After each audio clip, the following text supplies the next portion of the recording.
Wyoming Senator John Barrasso is a Republican on the Foreign Relations Committee, and he is our headliner today. Good morning to you, Senator. Thank you for being here. Happy New Year to you. And since it is the first time that we have spoken since this attack took place, where did you stand on the president's decision to take out Soleimani? I agreed with the president. The president had every authority he needed as commander-in-chief to do it. It was the right decision because American lives were at stake. What we've seen is 11 attacks in the last 2 months, the killing of an American citizen, and we've seen Soleimani getting much more bold, more aggressive in terms of his actions and his ambitions. We know he is a war criminal, and it was the right decision. Are you concerned, like some of your Democratic colleagues, about this leading to a broader conflict? No, I am not. Look, we don't want war. You want to do these things in a negotiated way. But I'll tell you, you want to negotiate from a position of strength, and that's what this administration has done. What Nancy Pelosi is doing now in the House, she wants to debate an authorization of the use of military force.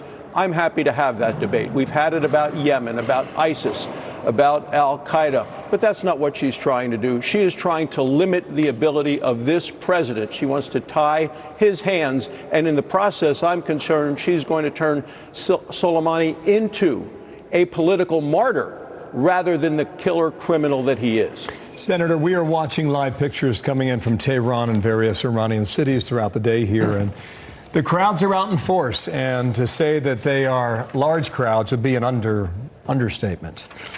Where do you believe, in all the thought and all the conversations you've had over the past 3 days, as to what happens next? Well, I would expect, and we are prepared for retaliations that may come against us. But you heard Joe Biden yesterday say that Iran is now in the driver's seat. Iran is not in the driver's seat. Iran is in the center of the bullseye of the target. They need to know that anything they do against the United States, they will pay doubly for. The sanctions against Iran have been crippling. They have been punishing. And we have their oil wells that can be gone after, and their refineries if they continue to try to escalate. It would be a mistake on their part. They should negotiate and come to a table of peace and realize that they should not have nuclear weapons and need to take a step back, not the aggressive nature that they've been on in that path. Senator, we're looking at live images in the streets of Tehran, where the streets are filled with Iranians in black for the funeral of Soleimani.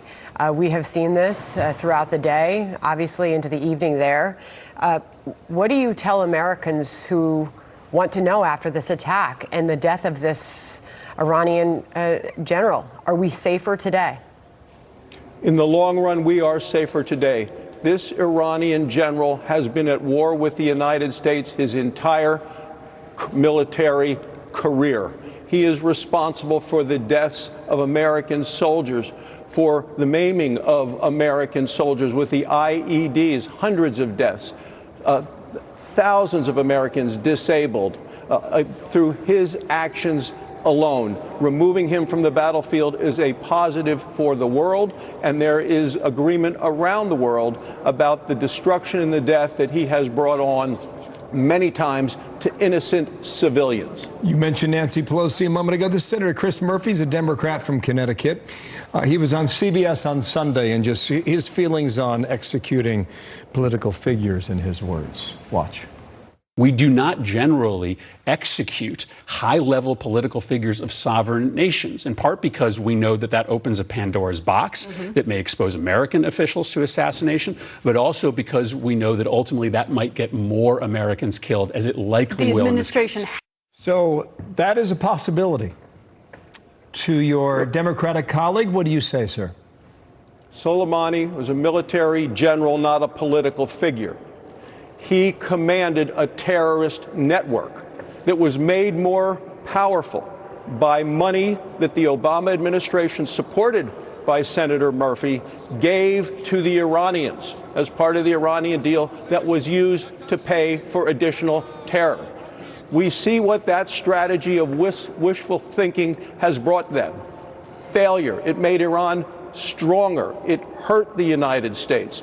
So the president has done the right thing in withdrawing us from that deal, but I'm not surprised that Democrats are taking a position opposite of mine because they thought that the policy of appeasement, of giving Iran money with the wishful thinking that they would behave better, proved, of course, to be a failure. Senator, thank you for your time. John Barrasso, the Republican senator from Wyoming on Capitol Thanks Hill. for having me. Thank you. And again, to Thank our you, viewers Senator. at home, we're watching the images.